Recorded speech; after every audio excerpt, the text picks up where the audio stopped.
said.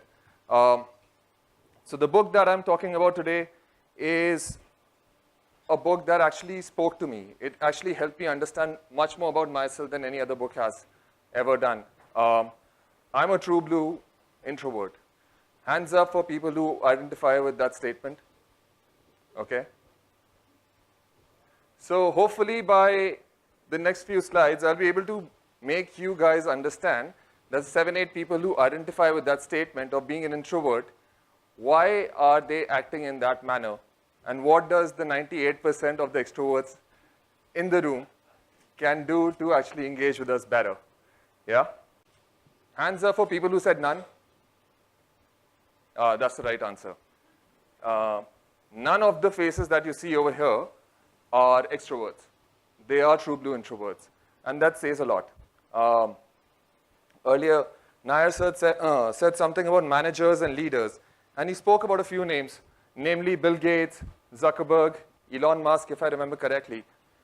And now you see that these guys are some of the biggest industry leaders in the world today. Why? Because it's a knowledge economy. You require a different kind of leader to actually get the best out of the human capital that he spoke about. And this when I was doing my research, then these kind of names came up. And that is like quite fascinating for me to see. All of a sudden, is there a silent revolution of introverts making their mark on the world? Yeah? You can ask that question again. Yeah, I should.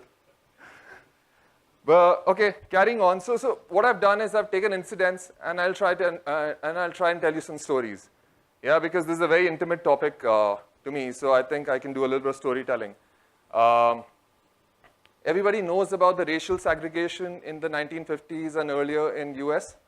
So there's a story about that. The lady in the picture, in the foreground, her name is Mrs. Rosa Parks. Yeah? The story is on the date of 1st of December 1955 in the city of Montgomery, Alabama. You see that she's sitting in a bus. Those days, buses were segregated on the color of your skin.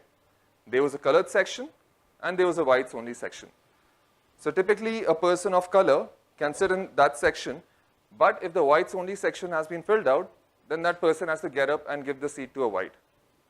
No, there's no argument on this. This is what it was at that time. Anyways, Mrs. Rosa Parks, I think she was a seamstress, if I'm not wrong. I have to go back to the book. I think she was a seamstress. She got into the bus. She sat in her colored section. What happened? The white section filled out very quickly. So the bus conductor or the bus driver asked her to get up and give her seat to a white person. She didn't do that. She kept on sitting. Yeah? And that is the birth of the whole revolution, the civil rights movement in the country of the United States of America. She's the one who actually motivated people like Martin Luther King to become what they became eventually. But behind the story, my actually takeout from what I read in the book was this interesting statement. And I'll read it out for you. Somebody in the community, in the black community in Montgomery, they said, they messed with the wrong one now. And that was like a huge statement if you look at it. A lady, not in a very high-flying job, middle-aged, nothing spectacular about her, lady of color, which is already an oppressed class in that particular country at that time. But somebody understood the real strength, the silent strength that this lady had. And they said, they messed with the wrong one now. And this lady is called the mother of the civil rights movement in the country of the United States of America. And her personality, introversion, gave her the qualities to actually take up this cause and actually sit at the seat when she was asked to get up. And that's the silent strength that introversion, and throughout the book, Susan tries to explain. First one, cultural context. What's the level of fitting in? We are Indians, right? In my earlier job, I was Chief Marketing Officer for OLX, and I worked a lot with Latin Americans and Dutch people. And you know, you used to have all these retreats where you are like there for 4 or 5 days in a room, and all over either had very opinionated and very aggressive statements coming from the Dutch, or a lot of voice, a lot of flair from the Latin Americans. And there's this group of like 2, 3 Indians who are sitting over there. It is quite an interesting, if you were to be a fly on the wall, then it'll be a very, very interesting room to be in. But the cultures, the way we are brought up, actually helps us understand how to engage with that particular person a little bit better. Yeah, that is like a big takeout. The second thing is workplace dynamics. Are you forcing employees, children to collaborate? You know, there's this whole thing of open workspaces, no cabins, work wherever you want to work from. I'm like, flexi seating. For an introvert, it's the worst possible thing. It is the worst possible thing. If somebody were to tell me, तुम्हारे को जहाँ जगह मिल रही है, यहाँ पे बैठ के काम कर लो, and I'll be maybe 10% as effective as I might be in my current little quiet cabin by the side, where I get time to actually think through things, think through the questions that I need to ask, think through the problems that I need to solve. As almost 75% of the world's population is extroverts, the rules are set for extroversion. How can we be a little bit more empathetic and set some little minor rules for introverts also? Because the first slide, the sea of faces you saw, they are people who have achieved a little bit of standing in life. So let's give introverts their dues. Temperament versus personality. Anybody heard about this particular term called amygdala? Yeah? Yep, bang on. It's maybe one of the most primitive parts of our brain. Yeah? Neanderthal man, prehistoric men, they were always being hunted. How does the instinct kick in and they flight whenever there's a big animal out there to eat them and all? That's what amygdala used to do. There's something that secretes in your brain and that just tells you like, just fly right now, just be a little bit fearful. It always happens to me also. Even when the session was going on, I could actually sense my heartbeat getting a little bit higher. Yeah, then maybe I'm the one who's on stage after a few minutes. That's what the amygdalas in an introvert's brains are a little bit more sensitive to the external stimuli. And they put a little bit of what if in your mind as soon as there's any new situation that comes through. Orchid hypothesis, orchid, beautiful flower, beautiful, beautiful flower, but a very delicate flower. Yeah, if you don't give it the right environment, it's going to like wither away very, very quickly. You give it the best possible environment, and it's going to be a very, very nice, beautiful, big blooming flower. Introverts, again, like that. How do you give them the right environment to actually become what they can become? Become the next Elon Musk, even Kim Kardashian, for that matter. Yeah.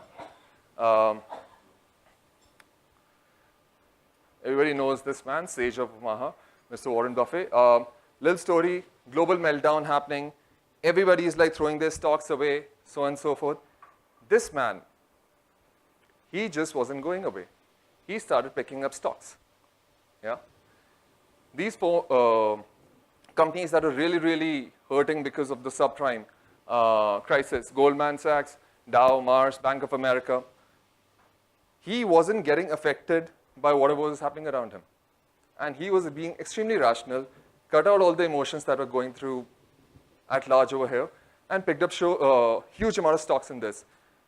Conservative estimate says that he made almost $10 billion from these investments that he made during that time over the course of next 6 to 7 years. Why? Because the dopamine, which actually kicks in whenever there's like something that you see, like, I want to be happy or I want to act upon this, is a little bit subdued in introverts. Yeah? Whenever they were asked, like, are there any questions to be asked? I really won't get energized or excited enough to actually ask a question. Yeah? And that's what, like, you might just like, is this going to be the right question? Is going to be right? Am I going to look stupid? All that thing kicks in. For this person also, that must have been the case, but it worked out well for him. Social media, right? We put our pictures up. Why do we do that? That like, the share, that really like gives that dopamine buzz to us for that, hey, I've got like 100 likes on a picture.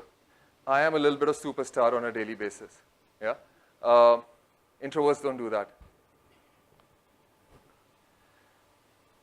Last thing, Eleanor and Franklin D. Roosevelt, one of the most iconic American presidents, Mr. Roosevelt. But I don't know if too many people have heard about Eleanor. Her wife of many years, they went through a troubled marriage she was a cousin. But when the Great Big Depression was happening, Eleanor, a very shy, very reserved person, actually took it upon herself, and she went on a train journey across the country. And she spoke to the people who had been hit hard by the recession, the communities that had traditionally been suppressed, and so on and so forth. And this lady was the bridge between this oppressed community bloc and Mr. Roosevelt, who could have done something. She is credited with actually becoming the voice of the suppressed, of the oppressed, of the poor, of the people who were marginalized during recession. And she's the one who actually gave spirit and character to the presidency of Franklin D. Roosevelt. So a classic extrovert and an introvert coming together. It's not such a big dream, actually. They can come and they can create something very, very interesting. So these were like 4 or 5 takeouts, stories that I wanted to quickly tell. And I'll just round off by a quote from Mr. Nelson Mandela.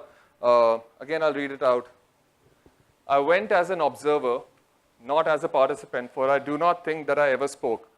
I wanted to understand the issues under discussion, evaluate the arguments, see the caliber of the men involved. And that's what an introvert does, and that's what Quiet is all about. Thank you.